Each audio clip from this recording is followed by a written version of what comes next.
commodity in this region, and its management has a prime importance for this region. Today, I'll be discussing on how we can manage water in hot arid zone of Rajasthan.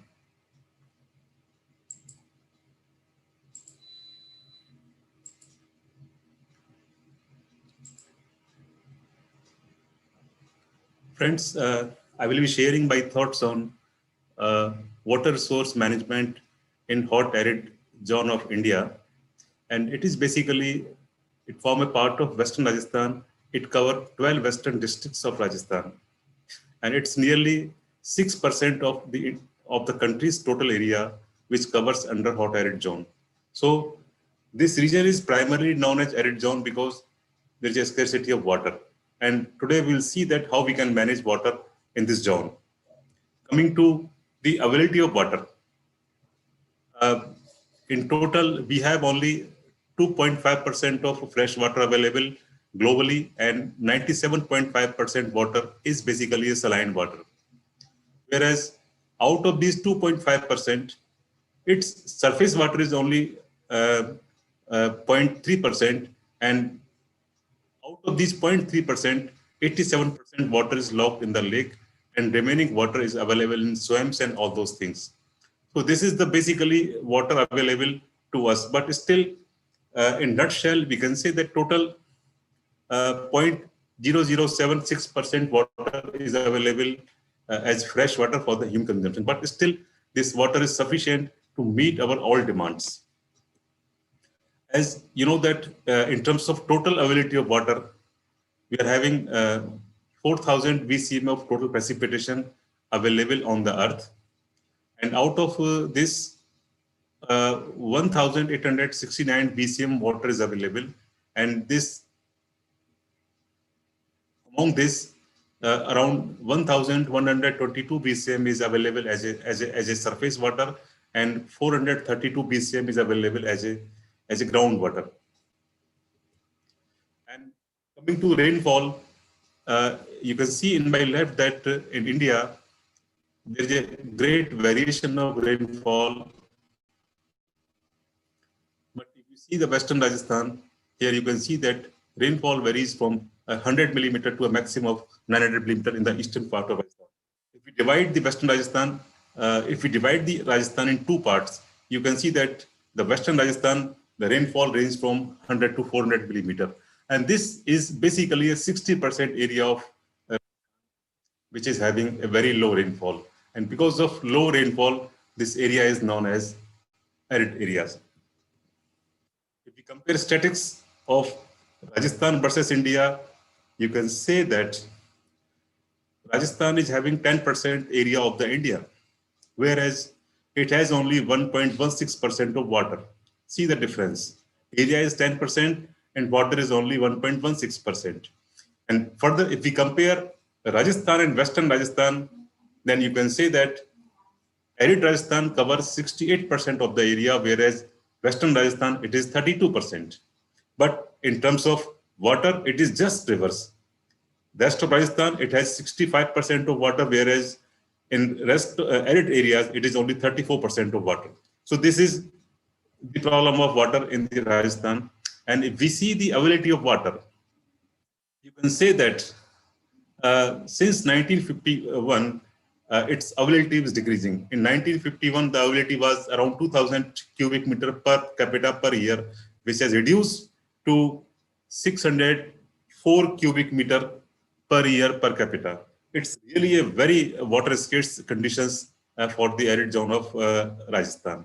And it is expected that this availability will be further decreased. And there are a lot of problems of water in Western Rajasthan. Rainfall is very low and erratic, as I told earlier. Temperature regime is very high. We are having a very intense solar radiation. We are having a very high wind velocity. It has a very high evapotranspiration. We are having a very poor drainage, and overall groundwater is very deep and saline. Then we are having an over mining of fresh water, and all these factors leads to a limitation of water in this Western Rajasthan. if we see the projected groundwater use in Western Rajasthan, we can see that it's if we see the balanced groundwater, it's always negative. Means we are having a high deficit of water in Western Rajasthan in coming years. And if we take even if we see the groundwater stage development, it is 570%. It's very high. It's very dangerous for this region. And if we see the groundwater table status for all districts of Western Rajasthan, you can see that all districts reported a negative water balance except Ganganagar and Hanumangarh, where we are having some water table rise because of water logging due to Indira Gandhi Canal Command area. Otherwise, all districts are having a negative water balance, a negative water table in Western Rajasthan. And if you see the demand of water in Western Rajasthan, if you see the table, you can see that maximum water we require only for irrigation. Around 80%, 85% water is required for irrigation. And rest of the uses like human consumption, livestock, they have very limited use. So it is basically the irrigation for which we require a water. And we are having a lot of technologies like we can go for rainwater management. It's like contour bunding, field bunding, interplot water harvesting, interrow water harvesting, broad-based furrows, contour circular catchments, microplot water harvesting. Then we can go for XC2 water harvesting like in form of taka, khadeen, farm ponds, and minor check dams. Then in irrigation water management front, we can go for drip irrigation, sprinkler irrigation, deficit irrigation, extensive irrigation.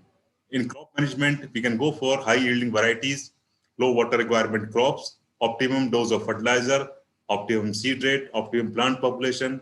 We can go for timely sowing, crop rotation, intercrop systems, and salt tolerant slopes. These are the technologies which we can use for the management of water. Then we also need some policy interventions like we have to manage demand management is required. Then there is a need for go for a cropping pattern. Then we need a policy on water pricing. Then intervention water transfer is an issue for us. Then we have to think in terms of virtual water, conjective water. Then it's the need that we should go for recycling of and use of water. And there are technologies available. We have to go for that. And there is also need for development of disease support system for management of water resources. And immediate requirement is water harvesting. And for that, drinking water requirement. For that, we have to go for a model that is harvest your own drinking water. We have to harvest our own water. Like many people are doing that, they are growing their own vegetables. Similarly, we have to harvest our own water for our drinking purposes. And this is a model which I have developed at my institute. And it is basically a rainwater harvesting in form of a underground system known as taka. This taka is having capacity of 21,000 liter capacity, and this water is sufficient to meet a drinking water requirement for a family of 6 persons round the year.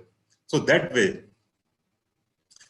if we have a taka and it is coupled with the roof water harvesting, water is available round the year for a family of 6 persons. That way, we can get a good quality water, drinking water, and we can ensure the availability of water round the year. And friends, there is a need. We have to de-learn something also. We know that traditionally we used to harvest surface water, but evaporation losses are really very high in arid region. And if water is left on the surface water bodies, it will lost as an evaporation without any use. There should be more emphasis on direct recharge of groundwater rather than collection of surface runoff in open surface water bodies. Recharge process is very slow. It takes a lot of time. Therefore, there is a need to develop injection well as well as at the appropriate location for accelerated groundwater recharge. Then very small water bodies do not contribute to groundwater recharge. Therefore, bigger water bodies are preferable over small water bodies in more numbers. Water quality is equally important as water quality, quantity, particularly for drinking purposes and for human purposes. And there are government schemes available like the Pradhan Mantri Krishi Sinchay Yojana, Mahatma Gandhi National Rural Development Guarantee Acts, Namami Gande Project, interlinking of rivers, integrated watershed management programs, desert development programs, drought-prone area programs, integrated wasteland development program, drinking water mission, and Mukhyamantri Jal Swabhalambi Yojana. So schemes are available, but we have to use our water judiciously. Rahiman pani rakhiye, bin pani sab soon, pani gaye na ubre, moti manas chun. Friends, we have to use our water very judiciously.